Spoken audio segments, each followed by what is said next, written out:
नमस्ते, नमस्कार, बहुत बहुत स्वागत आपका अनादि टीवी पर। मैं हूं आपके साथ पारुल। स्पॉटलाइट देख रहे हैं आप और आज बात करेंगे ओवैसी पटेल बिगाड़ेंगे क्या खेल।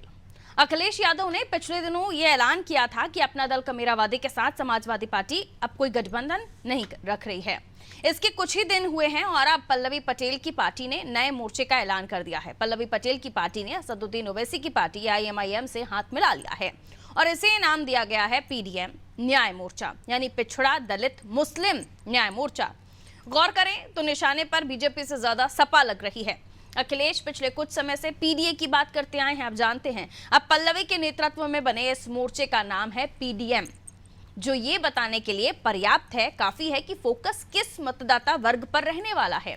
और PDM की रणनीति अगर सफल होती है तो रामपुर, मुरादाबाद, आजमगढ़ जैसी कई ऐसी सीटें पर जहां पर सपा का खेल बिगाड़ सकती है PDM। जाहिर है जहां OBC और मुस्लिम मतदाता ही जीत हार का निर्धारण करते हैं, पल्लवी की पार्टी का बेस वोटर कुर्मी है।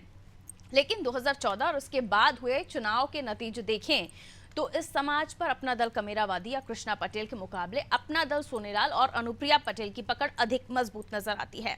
अनुप्रिया केंद्र सरकार में मंत्री हैं, अपनी पार्टी से 2 बार की सांसद हैं। बीजेपी में भी स्वतंत्र देव सिंह जैसे मजबूत नेता हैं जो अपने समाज में मजबूत पैठ रखते हैं। सर्वे रिपोर्ट्स कहती हैं कि बीजेपी और अपना दल सोनेलाल के गठबंधन को 2022 के यूपी चुनाव में कुर्मी बिरादरी के करीब 90% वोट मिले थे। ध्यान से सुनिएगा। ऐसे में अगर पल्लवी अपने समाज के एक छोटे वोटर वर्ग को भी तोड़ पाती हैं तो ये बीजेपी के लिए झटका होगा। अनुमानों के मुताबिक यूपी की कुल आबादी में कुर्मी समाज की भागीदारी 6% है, मुस्लिम भी 20% है। पूर्वांचल की मिर्जापुर, वाराणसी जैसी लोकसभा सीटों पर कुर्मी समाज प्रभावशाली तादाद में है। तो दर्जन भर से अधिक सीटों पर मुस्लिम वोटिंग पैटर्न की बात करें तो कुर्मी जहां बीजेपी को अधिक वोट करते हैं तो वहीं मुस्लिम समाज ज्यादातर सपा के साथ जाता है। अब नया मोर्चा यूपी की सियासत में किस कदर नया विकल्प बन पाता है, ये बड़ा सवाल है। वहीं अब ये देखने वाली बात होगी कि 2024 में अखिलेश यादव की साइकिल चलेगी या फिर बीजेपी का कमल खिलेगा, या दोनों के बीच में पल्लवी और ओवैसी खेल बिगाड़ देंगे। आने वाले वक्त के साथ चीजें साफ होंगी, लेकिन चर्चा का विषय यही है। कुछ प्रतिक्रियाएं इसी से जुड़ी हुई हमारे पास आई है, वो आपको सुनवा दें, उसके बाद चर्चा की शुरुआत। 10 सालों में भारतीय जनता पार्टी की जो अहंकारी सरकार रही है, आज कहीं ना कहीं नौजवानों पर जो बेरोजगारी की मार है, जिस तरह से गरीब तबका और मिडिल तबका लगातार महंगाई की मार झेल रहा है, भारतीय जनता पार्टी ने अपने कुछ पूंजीपति मित्रों के लिए काम किया है। जिसमें आपने देखा होगा कि जिस तरह से इलेक्ट्रॉनिक बॉन्ड के मामले में जो भ्रष्टाचार भारतीय जनता पार्टी के नेताओं ने किया है, भारतीय जनता पार्टी ने किया है चंदा के नाम पर, आज देश जान चुका है, समझ चुका है। भारतीय जनता पार्टी को अहंकार नहीं होना चाहिए। देश में जनता जनार्दन है और जनता के जो मुद्दे लगातार कांग्रेस पार्टी और इंडिया अलायंस उठा रहा है, निश्चित तौर पे देश के नौजवान, किसान, महिलाएं इस सरकार को बदलने के लिए तैयार हैं। राष्ट्रीय अध्यक्ष अखिलेश यादव जी ने जो दावा किया है कि गाज़ियाबाद से गाज़ीपुर तक की लड़ाई है ये और हम जीतने जा रहे हैं, तो वो निराधार नहीं है। जिस तरीके से पूरे उत्तर प्रदेश में हाहाकार मची हुई है, जिस तरीके से ये राशन देने के बाद ये समझते हैं कि इन्होंने बहुत बड़ा काम कर दिया, बेरोज़गारी अपनी जगह बनी हुई है, लोग मर रहे हैं, स्वास्थ्य सेवाओं से परेशान हैं, महिलाओं की सुरक्षा से परेशान हैं। सारे मुद्दों को एकत्रित करके समाजवादी पार्टी ने PDA की लड़ाई लड़ना शुरू कर दी थी। ये समाजवादी पार्टी और इंडिया अलायंस मिल करके ज़ोरदार तरीके से हम मैदान में हैं, जनता के बीच हैं, और जो जनता का रिस्पांस मिल रहा है उसके हिसाब से ये बात कही जा रही है कि गाज़ियाबाद से गाज़ीपुर तक हम जीत हासिल करेंगे इंशाल्लाह। और एक बात, दूसरी बात आपने कहा ओवैसी साहब की एंट्री, देखिए वो आपको भी मालूम है, इलेक्शन के टाइम पे वो एक बरसाती मेंढक की तरह दिखाई देते हैं, फिर पूरे साल गायब रहते हैं 3-4 साल तक, तो उससे कोई बहुत बड़ा इम्पैक्ट पड़ने वाला नहीं है। ख़ासकर वो माइनॉरिटी को रिझाने के लिए उन्होंने जो कोशिश की है वो बिल्कुल बेकार है, क्योंकि माइनॉरिटी ने ये तय कर लिया है कि इस बार इंडिया अलायंस को, समाजवादी पार्टी और इंडिया अलायंस के लिए वोट करेगा और बड़ी जीत हासिल होगी। तरह के अनर्गल बयान लगातार जारी होते रहे। पिछले 2022 के चुनाव में उन्होंने कहा था हम 400 सीटें जीतेंगे, और जनता को इस तरह के बयान याद है। ये एक तरह का बड़गुलापन या कह दें हताश अखिलेश का बयान है। लगातार 4 चुनाव हारने से उनको मति भ्रम के शिकार हो गए, जिसमें उन्हें लगता है कि गाजियाबाद से गाजीपुर तक सपा जीतेगी। मुझे लगता है उनका खाता खुलना भी दूभर हो जाएगा इस बार। बड़ा दिलचस्प है, एक अलग ही ट्विस्ट लिया है उत्तर प्रदेश की पॉलिटिक्स ने, जहां पर अब पल्लवी पटेल और ओवैसी का गठबंधन पीडीएम है। और फर्क कैसे नहीं पड़ेगा, कहने को तो आसान है लेकिन फर्क तो पड़ेगा, क्योंकि जुड़े थे तब भी आपको फर्क पड़ रहा था और अब आपसे टूट गए तो भी फर्क पड़ेगा। वहीं दूसरे दलों का यह भी कहना है कि गाजियाबाद से गाजीपुर छोड़िए, आप एक सीट ले लें तो बड़ी बात होगी। ये ओवर कॉन्फिडेंस हो सकता है। मिलियन मेहमानों से हमारे साथ जो चर्चा में जुड़ रहे हैं, आगे उन्हीं से समझने की कोशिश की कितना खेल बिगाड़ेगा ये नया गठबंधन। अनीता अग्रवाल जी, प्रवक्ता है भारतीय जनता पार्टी से जुड़ी हुई। अनीता जी बहुत स्वागत। महासचिव अपना दल से हमारे साथ जुड़े हैं गगन प्रकाश यादव जी। यादव जी बहुत स्वागत आपका, अपना दल कमेरावादी से आप हमारे साथ बने हुए। पूजा मिश्रा जी, प्रवक्ता समाजवादी पार्टी से, बहुत स्वागत पूजा जी आपका भी। मनीष शुक्ला जी, राजनीतिक विश्लेषक है, हमारे साथ जुड़े। मनीष जी आपका स्वागत। और आप ही से शुरुआत, अपना दल कमेरावादी पहले सपा के साथ और अब ओवैसी के साथ। कहा जा रहा है कि ठीक है, दो लोग खेल बिगाड़ेंगे, क्योंकि एक तरफ मुस्लिम वोट बैंक है जिसको ये प्रभावित करेंगे या तोड़ने का काम करेंगे, सेंधमारी करेंगे, और कुर्मी वोटों पर भी अच्छी खासी सेंधमारी हो सकती है। नुकसान किसे हो सकता है, क्योंकि टूटे हैं पल्लवी पटेल सपा से और ओवैसी के साथ मिली। ओवैसी तो अकेले लड़ाई लड़ते ही हैं मुस्लिमों के लिए, लेकिन सपा ये भी कहते हुए नजर आ रही है कि अल्पसंख्यकों ने सपा को एक्सेप्ट कर लिया है, उन्हीं के साथ है सारे अल्पसंख्यक, और यहाँ पीडीएम नाम दे दिया। पीडीए की लड़ाई पीडीएम से दिख रही है या फिर कुछ और आप देख रहे हैं? जल्दी से मनीष जी। बिल्कुल पारुल जी, जैसा कि आपने कहा कि टूटी किससे हैं, अखिलेश यादव यानी सपा से, तो निश्चित रूप से कहीं ना कहीं डेंट जो आ रहा है वो सपा को ही आ रहा है। क्योंकि जो छत्रप है, जैसे कि कुर्मी वोटर हो गया, राजभर हो गया, मौर्य हो गया, निषाद हो गया, ये अपने अपने क्षेत्रों में बहुत ही प्रभावशाली रहे। और पल्लवी पटेल का हमने प्रभाव देखा है फूलपुर में, जहां पर उन्होंने जो अपने वर्तमान उप मुख्यमंत्री हैं केशव मौर्य जी, उनको वहां पर विधानसभा चुनाव में हराया था, बाकायदे 7,000 वोटों से हराया था। तो निश्चित रूप से अगर आज सपा के साथ वो जुड़ी होती तो सपा को उसका निश्चित रूप से फायदा मिल रहा होता। लेकिन जो ओवैसी जी आए हैं यहाँ पर, वो इस तरह से आए हैं, जैसे अभी कहा कि सोनिया राणा ने कहा, जो सपा की प्रवक्ता है, कि बरसाती मेंढक की तरह। लेकिन ये बरसाती मेंढक अगर मान लीजिए एक वोटर के साथ, जो आधारभूत जो वोटर है उसके साथ मिल गया, तो निश्चित रूप से प्रभाव पड़ेगा। ये जो कुर्मी वोट है और जो मुस्लिम वोट है, वो कहीं ना कहीं भाजपा से ज्यादा जो है वो सपा को नुकसान देगा। और इसका प्रभाव भी कई सीटों पे, जैसे पूर्वांचल के आप फूलपुर देख लीजिए, कौशाम्बी देख लीजिए, मिर्जापुर देख लीजिए, या आपने कहा जैसे रामपुर देख लीजिए, इधर पश्चिम के क्षेत्र में देख लीजिए, प्रभाव निश्चित रूप से चुनाव में पड़ेगा। ये इसमें कोई दो राय नहीं है जी। सपा के पास जा रहे हैं पूजा जी। गठबंधन धर्म आपसे निभाया नहीं जाता, ये बार बार आप पर आरोप लगते रहते हैं। पहले राजभर गए, फिर उसके बाद जयंत गए, और अब पल्लवी भी चली गई। ये कहा जा रहा है चुनावी समय पे संभाल लिया होता एक की जगह, अगर एक भी मांग रही थी तो एक दे देते, दो देते सीटें, तो शायद बाकी जगहों पर पड़ने वाला कुर्मी फैक्टर जो आपको अब नुकसान देगा वो ना होता। क्या कहेंगे? आपको नमस्कार और साथी प्रवक्ताओं को नमस्कार जी। ये कहना कि गठबंधन जो है समाजवादी पार्टी ने नहीं निभाया, गलत नहीं लगता है क्या? गठबंधन के जो साथी थे, सबका धर्म बनता है अगर गठबंधन में है, तो गठबंधन का जो है धर्म निभाना। ये इंडिया अलायंस जो बना हुआ है, वो इंडिया अलायंस इसलिए बना ताकि हम जो है संविधान की लड़ाई लड़ सके, नौजवान किसान उनकी लड़ाई लड़ सके। आप उनकी लड़ाई नहीं लड़ सके, आप छोड़ के चले गए। आप जिसके अगेंस्ट किसान लड़ रहा है, जिसके अगेंस्ट नौजवान लड़ रहा है, जिसके अगेंस्ट महिलाएं लड़ रही हैं, आप उनके साथ चले गए। तो आप जो है गठबंधन की जो मूल नीति थी उसके साथ नहीं रहे। तो गठबंधन हम ऐसा नहीं है कि जो समाजवादी पार्टी नहीं, आप नहीं निभा पाए। जो गलत के साथ रहेगा समाजवादी पार्टी उसके साथ नहीं है। और दूसरी बात कि पहली बात तो जो मनीष शुक्ला जी है, मैं उनको कंफर्म कराना चाहूंगी कि पल्लवी जी जो है फूलपुर से चुनाव नहीं लड़ी थी। पल्लवी जी जो है कौशाम्बी के विधानसभा से विधायक हैं। उनकी माताजी प्रतापगढ़ से जो है चुनाव लड़ी थी और वो हारी थी। वो हारी क्यों थी? क्योंकि वो जो है लिफाफे के सिंबल पे चुनाव लड़ी थी। और पल्लवी पटेल जी जीती क्यों थी? क्योंकि वो साइकिल के जो है सिंबल पे चुनाव लड़ी थी। अभी देखा जाए तो पल्लवी पटेल जी जो है साइकिल पे मतलब समाजवादी पार्टी की विधायक है। तो हम कहाँ गठबंधन धर्म नहीं निभा रहे हैं? हमने तो उनपे कुछ किया भी नहीं। वो हमारी विधायक ही है, जब तक जो है सचिव चाहेगा रहेगी। वो टूट के चली गई। ठीक है। पीडीए के मामले में उन्होंने कहा कि पीडीए सिर्फ अपने नाम रख लिया और वहीं से ये लड़ाई शुरू हुई, जहां पे राज्यसभा में पीडीए नहीं दिखाई दिया, वहां से ये थोड़ी अनबन आपकी शुरू हुई। जो अब तक आई तो टूट में बदल गई। 3 राज्यसभा सीटें थी, उसमें पीडीए बिल्कुल दिखा। और अगर अभी आप बात कर रहे हैं तो विधानसभा में आप देखिए ना, उठा के देखिए कि पीडीए दिख रहा है कि नहीं दिख रहा है। पूरा समावेश बांधा गया हुआ है, सभी जाति के, सभी तो वर्ग के। उनका बीजेपी में शामिल होते तो फिर भी आप कह सकते थे डराया, धमकाया, लालच दिया, ओवैसी के साथ चले गए वो बीजेपी में तो बीजेपी में जा ही नहीं सकती ना। बीजेपी जिनसे उनका विरोध है भाई, अपनी बहन से उनका विरोध है, तो वहां तो जा ही नहीं सकती हैं। वहां कैसे जाएंगी? ये तो वही बात हो जाएगी कि एक म्यान में दो तलवारें, वो वहां रह ही नहीं सकती यानी हैं। छोड़ना आपको तो ही जो था है- ना, जाना कहीं पर भी था लेकिन छोड़ना तो आपको ही था, सपा को ही था। ठीक है, अब चाहे महत्वाकांक्षा चली जाए उनकी। हाँ ठीक है, लॉटरी बीजेपी के पास चले जाते हैं। पहले बीजेपी के पास मैं बाद में आऊंगी, अनिता जी आपके पास बाद में आऊंगी, पहले मैं अपना दल के पास चली जाती हूँ। सीधे आरोप आपके ऊपर, गगन जी क्या कहेंगे? उनका कहना है कि बीजेपी में तो आपके विरोधी बैठे हुए, तो बीजेपी में तो आप जा नहीं सकते थे, और यहाँ आपको लग रहा था कि आपकी बात बन नहीं रही, इसलिए अपने कैंडिडेट उतारने थे तो आप चल दिए। वजह क्या है सर अंदर की?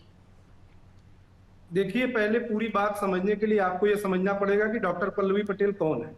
डॉक्टर पल्लवी पटेल वो नेता है उत्तर प्रदेश में जिन्होंने प्रचंड बहुमत की सरकार 2022 में भारतीय जनता पार्टी की बन रही थी। उस प्रचंड बहुमत के लहर में भी उत्तर प्रदेश के सबसे शक्तिशाली नेता कहे जाने वाले उप मुख्यमंत्री को हराकर सदन में एंट्री किया था, और चुनाव जीतने के बाद पूरे 2 साल तक, चाहे 69,000 शिक्षक भर्ती का मामला रहा हो, सामाजिक न्याय का कोई भी मामला रहा हो, पिछड़ा दलित मुसलमान का कोई भी मामला रहा हो, 400 विधायकों में सबसे मुखर आवाज डॉक्टर पल्लवी पटेल थी।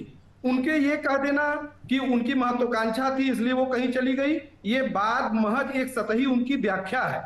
उनकी जो बात थी कि पीडीए की व्याख्या, ए की जो लास्ट की व्याख्या थी, उसको कभी आधी आबादी कह के न बहकाया जाए, कभी अगड़ा कह के न बहकाया जाए, कभी अल्पसंख्यक कह के न बहकाया जाए, और कभी मौका पड़ने पर आल कह के न बहकाया जाए। उनका कहना था कि जिन सामाजिक समूहों का उत्पीड़न, जिन सामाजिक समूहों की पहचान के कारण हो रहा है, उस बात को बड़ी ईमानदारी से रखा जाए। यदि उन्होंने कहा कि किसी का मुसलमान होने के कारण टिकट बंटवारे तक तो ऐसी कोई बात नहीं आ रही थी ना, कि ये आपके जो आप विचारों की बात कर रहे हैं, अभी टिकट बंटवारे तक कोई बात नहीं आ रही थी।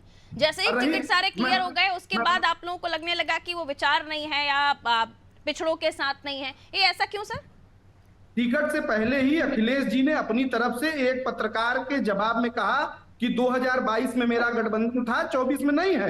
गठबंधन धर्म हमने नहीं तोड़ा। वो विरोध करने लगी थी, जब वो विरोध करने लगी थी, वो जो समाजवादी पार्टी के डिसीजंस में नहीं साथ दे रही थी, उसके बाद में पहले जो है पल्लवी पटेल जी ने जो है रूखा अपनाया। उन्होंने जब वोटिंग की बात हुई राज्यसभा, बिल्कुल राज्यसभा में जब वोटिंग, आप पूरा डेट वाइज लेके चले जाएंगे तो आपको पता चलेगा, जब राज्यसभा में वोटिंग की बात हो रही थी तो उन्होंने बोला देखा जाएगा। हालांकि उन्होंने बाद में राज्यसभा में जो है समाजवादी पार्टी के पक्ष में वोट किया। नहीं, बिल्कुल नहीं, अब बिल्कुल पहले अब हम नुकसान और किसको फायदा इसका आकलन कर रहे हैं, तो उस दौर को छोड़िए क्योंकि उस पिक्चर सभी ने देखी है, और अगर वो ट्रेलर था तो पूरी पिक्चर क्या है? मंत्री थे आदरणीय विनोद चतुर्वेदी जी, राकेश प्रताप सिंह जी पे और अभय सिंह जी पे, जो कहा करते थे कि मैं मर जाऊंगा समाजवादी पार्टी को छोड़ के नहीं जाऊंगा, उनके विषय में एक शब्द समाजवादी पार्टी की हमारी साथी बैठी, समाजवादी पार्टी ने बहुत बोला, आप भी बोलते हैं, दगेबाज है सब, दगेबाज हैं सो है, वो दिखा जो है समाजवादी पार्टी ने भी देखा, हमने भी देखा, उन्होंने दगा किया समाजवादी पार्टी को, समाजवादी पार्टी ने उनको सचेतक बना के रखा, समीक्षा भी कर रहे हैं राष्ट्रीय अध्यक्ष समीक्षा। चुनाव में जितनी चीजों की जरूरत है समाजवादी पार्टी कर रही है। अब इस किसी की महत्वाकांक्षाओं को पूरा करने की जिम्मेदारी समाजवादी पार्टी के राष्ट्रीय अध्यक्ष नहीं दिए रहे। थोड़ा सा रुक जाइए, अपनी बारी का इंतजार कीजिए। सवाल ये है कि अब ये जो गठबंधन बन गया है नया, उसमें ये तो आरोप लग ही रहे हैं यादव जी कि ओवैसी जी वैसे तो दिखते नहीं हैं लेकिन चुनाव के समय पर जरूर वो आ जाते हैं। तो ये भी तो पूछा जाएगा कि आप जिसके साथ जुड़ रहे हैं वो तो यूपी में कहीं नजर ही नहीं आते, फिर क्या कहेंगे आप? देखिए, सभी राजनीतिक दलों की और सभी नेता की अपनी एक काम करने का टैक्टिक्स है, योजना है, रणनीति है। वो क्या है, वो पार्टी करते हैं जिस सामाजिक समूह का प्रतिनिधित्व करते हैं। रणनीति है पल्लवी जी की भी कि ओवैसी के साथ जुड़ी हैं, और आगे क्या रणनीति होगी ये तो देखना दिलचस्प होगा ही। मैं आगे आ रही हूँ, भारतीय जनता पार्टी के पास जा रही हूँ। अनिता जी हमारे साथ जुड़े हुए हैं। अनिता जी, ये जो गठबंधन है ये सपा को तो नुकसान पहुंचाएगा, लेकिन ये भी नहीं कहा जा सकता कि बीजेपी को बिल्कुल नुकसान नहीं पहुंचाएगा। और दूसरी तरफ अगर इस गठबंधन से कोई तीसरी पार्टी और जुड़ जाती है तो ये त्रिकोणीय मुकाबला उत्तर प्रदेश में तो चल ही रहा है, ये मजबूत त्रिकोणीय पार्टी बन जाएगी और ये भारी नुकसान बीजेपी को दे जाएगी। मैडम, देखिए, सबसे बड़ी बात है, भारतीय जनता पार्टी सबका साथ, सबका विकास, सबका विश्वास पर काम कर रही है और जनता को पूरी तरीके से भरोसा है और पार्टी को जनता पे भरोसा है। ये गठबंधन पहली बार तो बन नहीं रहे हैं, पहले भी सारे गठबंधन बने हैं। लोकसभा चुनाव, विधानसभा चुनाव सबने मिलकर ही लड़ा है, बीजेपी वर्सेस ऑल ही लड़ा है। उसके बाद भी जनता ने भरोसा दिखाया है। 2014 से लेकर आज तक जनता का भरोसा आप देख ही रहे हैं। हमारे उत्तर प्रदेश में सरकार भी दोबारा ही आई है, जो कि आज तक रिकॉर्ड तोड़ा है। तो ये जनता को अच्छे से मालूम है कि काम कौन कर रहा है, क्योंकि हम लोग किसी एक संप्रदाय या एक जाति को लेके नहीं कर रहे हैं। हम सबका साथ, सबके विकास की बात करते हैं और जो भी योजनाएं होती है वो नीचे तबके तक सब पर पहुंचती है। और बाकी पार्टियों में आप देखिए, अभी आप तमिलनाडु में देख लीजिए, वो कह रहे हैं कि यहाँ पे मुस्लिम लोगों को हम वो कर देंगे, पहला अधिकार मुस्लिम लोगों का है। इस तरह से जो बात करते हैं, जो एक किसी वर्ग और संप्रदाय को लेके चल रहे हैं, उनकी बात अलग है। हम सब किसी एक वर्ग, किसी संप्रदाय, तो सबका साथ, सबके विकास, सब पे विश्वास को लेकर चलते हैं और जनता इस चीज को अच्छे से जानती है, क्योंकि हम वसुधैव कुटुंबकम वाले हैं। और आज इस देश को जो मान सम्मान पूरे विश्व में नंबर 1 पे बढ़ा है। हर व्यक्ति पहले ये कहते हैं, हमें कहना पड़ता था, भारत को कहना पड़ता था कि वो फला देश हमारा मित्र है, वो देश हमारा मित्र है, लेकिन आज दूसरे देश कहते हैं कि भारत हमारा मित्र है। ये सब चीजें हम लोगों ने भारतीय जनता पार्टी के प्रधानमंत्री जो प्रधानमंत्री है मोदी जी ने किया है। ये है और कि उत्तर प्रदेश में वोटर जाति के नाम पर वोट करता है, ये कई जगह पर पैमानों पर देखा गया है। और इसीलिए आपकी रैलियां, आपके जो स्टार प्रचारकों की रैलियां जब डिसाइड होती हैं, तो कहां किस जाति का बड़ा वोट बैंक है उसके हिसाब से। मैं ये गलत तो नहीं है? नहीं, आपकी बात हम मानते हैं, जाति काफी हद तक आगे बढ़ी है, लेकिन फिर भी जो भारतीय जनता फैक्टर है और ये नुकसान पहुंचा सकता है। नहीं, बिल्कुल सुनिए मैं बता रही हूँ, मैं प्रधान। लेकिन आप देखिए, जब हमारे लोकसभा का चुनाव हुआ, विधानसभा का चुनाव हुआ, जातियों को तोड़ के हुआ। सबने इतनी ज्यादा सीटें जो मिली है, 73 सीटें मिली, 63 मिली, उधर दोबारा सरकार ने लेकिन फिर आपके सामने डायलॉग वही याद आता है, खुश तो बहुत होंगे तुम। नहीं, क्योंकि इधर एक और टूट हो गई सपा में, और फायदा अगर आपको नजर आ रहा है तो एक और टूट हो गई है सपा में। फिर देखिए, सपा में टूट हो रही है किसमें हम नहीं, लेकिन जातियों से ऊपर होकर चुनाव हुए हैं और भारतीय जनता पार्टी को जातियों से ऊपर होकर वोट मिले, सीटें मिली है। इसलिए भारतीय जनता पार्टी के लोगों को, मोदी जी को जनता पे भरोसा है, जनता को मोदी जी पे भरोसा है। गगन जी आपकी बातों पे कुछ कह रहे हैं? हाँ जी गगन जी। देखिए, भारतीय जनता पार्टी की हमारी प्रवक्ता साथी कह रही हैं, वो बड़ी आदर्शवादी बातें कर रही है, सबका साथ, सबका विश्वास, सबका विकास। मैं पूछना चाहता हूं कि ओम प्रकाश राजभर जी जो पार्टी बनाने के बाद मुख्तार अंसारी जी को मुख्यमंत्री बनाने का नारा दे रहे थे, क्या वही श्रद्धेय श्यामा प्रसाद मुखर्जी और पंडित दीनदयाल उपाध्याय जी की विचारधारा सबसे अच्छा जानते हैं? क्या निषाद जी पूरा भारतीय जनता पार्टी की विचारधारा जानते हैं? या हमारी प्यारी बहन जो कैबिनेट मंत्री बनी बैठी है, वही आपकी विचारधारा आगे बढ़ा रही है? और पूरे आपके संगठन में किस तरह से कार्यकर्ताओं को हाशिए पर छोड़ के लाइजनर और बहुजन समाज पार्टी से आके डिप्टी सीएम से लेके आप जाति की राजनीति बढ़ावा दे रहे हैं। देखिए गगन जी, विचारधारा तो जो पार्टी की है वो तो चल ही रही है, ऐसा तो नहीं उसे, और उसी विचारधारा को साथ लेकर ही तो वो लोग आए हैं, ऐसा तो नहीं कि नहीं आए। और सबसे बड़ी बात है, हमारी विचारधारा से हमारी जो हमारा जाति जोड़ने आए हैं, विचारधारा जोड़ने नहीं आए हैं। नहीं, संकल्प पत्र में आप देखिए, जो आप जाति से भाग रहे हैं। जाति में हम नहीं भाग रहे, जाति आप लोग जो है जाति को बढ़ावा देते हो। हम लोग तो शुरू से नाम से बुलाते हैं, जैसे हम आपको बुलाए। हम लोग जाति के नाम पर हो रहे हैं उत्पीड़न के सवाल से राजनीति को बढ़ावा दे रहे हैं। किसको बुलाएंगे? नाम से बुलाते हैं। वापस आइए। हम तो सबका साथ, सबके विकास की बात करते हैं, लेकिन हमारी ये केवल आदर्शवादी बातें हैं आपकी। बदली है कि कई चीजें तो अब नहीं सुनाई देने लगी। रुक जाइए अनिता जी, रुकिए, गगन जी रुकिए। संस्कारवादी है, सबका साथ, सबका विकास की बात करते हैं। ठीक है। मनीष जी, इस बार जो हम चर्चा सुन रहे हैं, पीडीएम बनने के बाद अब तक अल्पसंख्यक, पिछड़ा, दलित, अल्पसंख्यक उपयोग हो रहा था, लेकिन अब अल्पसंख्यकों में मुसलमान का नाम ज्यादा दिया जा रहा है। ये जो अब परिवर्तन आप देख रहे हैं, ये वाकई मुस्लिम वोट एक तरफा ले जाएगा 20%, और जो 6% कुर्मी वोट है उसका आप एक बार बैलेंस मान सकते हैं। लेकिन सीधे तौर पर ये कितना आक्रामक लग रहा है, या कितना वोटर्स को अटैक करेगा ये जो फैक्टर अब पीडीएम ने लॉन्च कर दिया, सीधे तौर पर वो अपने एम में मुस्लिम शामिल कर रहे हैं, मुसलमान।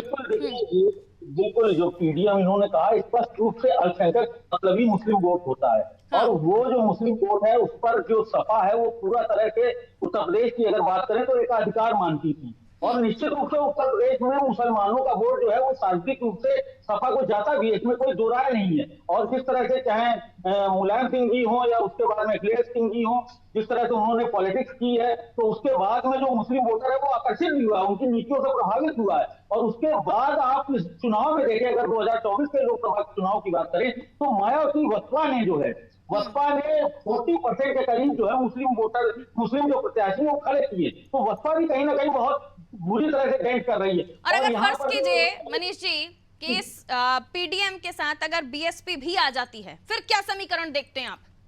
ये मुमकिन है क्या? बीएसपी अगर आती है और स्वामी प्रसाद मौर्य हैं अगर वो आते हैं तो एक बहुत बड़ा वोटर है वो इसमें कर जाएगा इधर से उधर, और उसका सार्वजनिक जो नुकसान है वो सपा को ही होगा। और यहाँ पर कई सीटें ऐसी हैं जो सीटें भाजपा और सपा की जहाँ पर लड़ाई है, कांग्रेस तो पूरे उत्तर प्रदेश में कहीं भी अगर मान लीजिए। ठीक है, अब आप ही की टिप्पणी, आप ही के विश्लेषण पर मैं तीनों से टिप्पणी लूंगी कि मुसीबत तो आने वाली है और इस मुसीबत का अनुमान है भी, लेकिन खिले हुए चेहरे कई बार कहते हैं कि कॉन्फिडेंस दिखाते हैं, अंदर खाने क्या चल रही है, घबराहट किसी को पता नहीं चलनी चाहिए। पूजा जी देखिए, जो अभी चुनाव चल रहा है वो जनता वर्सेस भारतीय जनता पार्टी है। जनता, अगर आप जो है CSDS का जो है रिपोर्ट देखे, सर्वे देखे, जो हर चुनाव में सर्वे करता है, तो 27% जो है जो जनता वोट करने जा रही है वो जा रही है रोजगार के मुद्दे पे। वो रोजगार के मुद्दे, और रोजगार के मुद्दे पे भाजपा इस कदर विफल हुई कि इस अब की जो है अपनी मैनिफेस्टो में ये आंकड़े तक नहीं बता रहे कि हम कितने रोजगार देंगे, हम सिर्फ रोजगार देंगे। ये घबरा चुके हैं क्योंकि उन्होंने रोजगार नहीं दिया। और अगर राम मंदिर की बात करें तो वो जा रहे हैं 7वें 8वें जो है पैदान पे। वो कहावत आपने सुनी होगी ना, खाली पेट ना होए भजन गोपाला। तो ये गांव के लोग भी जानते हैं। जो अभी का चुनाव है, जैसे 2014 का चुनाव था कि उस टाइम में जनता को लग रहा था बदलाव की जरूरत है, अभी फिर जनता को लग रहा है कि एक बदलाव की जरूरत है। तो जो चुनाव चल रहा है, जो इंडिया गठबंधन के 7 लोग आ रहे हैं, वो जनता आ रही है, वो इसलिए आ रही है क्योंकि अब वो बदलाव चाहती है। आप रोजगार नहीं दे पाए, आप महंगाई नहीं कम कर पाए, आप किसानों का जो है भुगतान नहीं करा पाए, आप किसानों की आय दोगुनी नहीं कर पाए, महिलाओं की सुरक्षा नहीं कर पाए। ये ना पूजा जी के मुद्दे इतने मजबूत हैं, मुद्दे इतने मजबूत है और आप इतने कॉन्फिडेंट है, तो प्रत्याशी क्यों बदलने पड़ रहे हैं आपको? ये भी तो सवाल है ना। जाने दीजिए, फिर तो मुद्दों पर ही चुनाव हो जाए। अनीता जी, मुद्दे पे ही चुनाव हो रहा है, वही मैंने कहा ना, फिर आपको प्रत्याशी क्यों बदलने पड़ रहे हैं? हर दूसरे दिन खबर आ जाती है, आज 3 बदले, आज 2 बदले। राजनीति में रणनीति चलती है, राजनीति बिना रणनीति के नहीं होती है। अनीता जी सुनिए, हाँ, सबसे बड़ी बात है जो कह रही है कि रोजगार पे, इनको शायद मालूम नहीं है कि सवाता रोजगार हम लोगों ने कितने दिए हैं। महिलाओं ने सूह बना के कितने दिए हैं, कितने? आपको पता है उत्तर प्रदेश में 50 लाख वैकेंसी का 50 लाख जो बात करती है, इन्हीं के उसमें किसानों में आत्महत्या की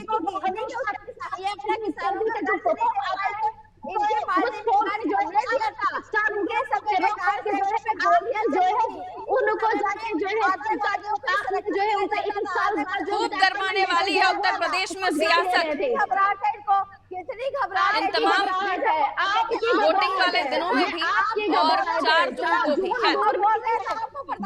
नारी शक्ति प्रणाम आपको। रुक जाइए, थोड़ा सा रुक जाइए, थोड़ा सा रुक जाइए। जानता है, किसान जानता है, आप लोग कैसे ध्रुवीकरण जानना चाहते हैं। आप कब कहाँ कौन सा कार्य गिना दीजिए। ठीक है, रुक जाइए, रुक जाइए। जॉब दिया कर बता दीजिए। मुझे आप लोगों से अब इजाजत लेनी होगी। जॉब दिए, आपका जो मैनिफेस्टो था 40 करोड़ जॉब। अरे हमने जो यादव जी, ठीक है, रुकिए जरा, एक प्रतिक्रिया में यादव जी की ले लूं, थोड़ा सा रुक जाइए। फिर बराबर का कंधा मिलाने की बात हम करते तो यहाँ पर भी कंधा मिला। यादव जी जरा अपनी प्रतिक्रिया दीजिएगा। आपको लग रही है कितनी बदतमीज इंसान है। हे प्रभु, प्लीज चुप हो जाइए मैडम। यादव जी, एक मिनट मैडम, देखिए समय मेरे पास कम है। यादव जी देखिए, सरकार तो बना ना पाएंगे। अरे रुक जाइए, हमारी हम मुद्दों के साथ लड़ना जानते हैं। आप जो है गलत बातें करेंगे तो हम गलत के खिलाफ आवाज उठाएंगे। यादव जी, मुझे माफी के साथ आपसे इजाजत लेनी होगी क्योंकि मैं चाह रही थी प्रतिक्रिया में आपकी ले लूं। हम संसदों का आवाज नहीं होने देंगे। ठीक है, सरकार तो लेकिन नहीं बना पाएंगे, किसी के साथ तो जुड़ना पड़ेगा। पीडीएम को भी किसके साथ जाएंगे यादव जी? चलिए, क्योंकि एक अहम फैक्टर हो जाता है कि आपने गठबंधन तो बना लिया और अब आप उतनी सीट पर तो लड़ नहीं रहे हैं देश की कि आप सरकार बना लें, तो फिर किसके साथ जाएंगे? कौन सी पार्टी को आप समर्थन करेंगे? ये एक मजेदार सवाल था जिसका जवाब मिलता तो फिर डिबेट का रुख और कुछ भी हो जाता। खैर, लेकिन समय इजाजत नहीं देता। ओवैसी पटेल दोनों साथ आ गई हैं, पल्लवी पटेल साथ आ गई हैं। सपा का कहना है वो बीजेपी में तो जा ही नहीं सकती थी क्योंकि उनके विरोधी बैठे हुए हैं बीजेपी में, इसलिए ओवैसी का दामन उन्हें मजबूरी में थामना पड़ा। उधर ये पल्लवी पटेल कहते हुए निकली थी कि सपा पीडीए का दावा तो करती है लेकिन पिछड़ों के लिए काम नहीं करती है। ये राज्यसभा चुनाव में टिकट वितरण के समय उन्होंने कह दिया था कि हम किसी और को हम वोट नहीं करेंगे। अब सियासत उल्टी पलटी और 360 डिग्री घूम गई क्योंकि तीसरा मोर्चा तैयार होता हुआ दिख रहा है और ये पूरी तरह अगर तैयार हो गया तो जानिए आप, इन दोनों पार्टियों को तो नुकसान पहुंचाने वाला है, सबसे ज्यादा सपा को, क्योंकि पल्लवी पटेल जब थी सपा के अंदर तो जाहिर सी बात है अब टूट गई हैं, तो उनका वोट बैंक तो टूटा है ना पल्लवी पटेल के साथ। तो कुर्मी वोटर 6% है, 20% मुस्लिम वोटर है और सीधे तौर पर अब मुसलमान शब्द लेकर आ गए हैं ओवैसी, क्योंकि अब तक पार्टियां अल्पसंख्यक में ले रही थी। तो ये जो चेंज है ये कितना प्रभावित करता है या कितना आकर्षित करता है मुस्लिम वोटर्स को अपनी तरफ, आने वाले समय के साथ पता चलेगा, यानी 4 जून को। तब तक रखिए अपना ख्याल, दीजिए मुझे इजाजत, होगी कल आपसे मुलाकात। नमस्कार।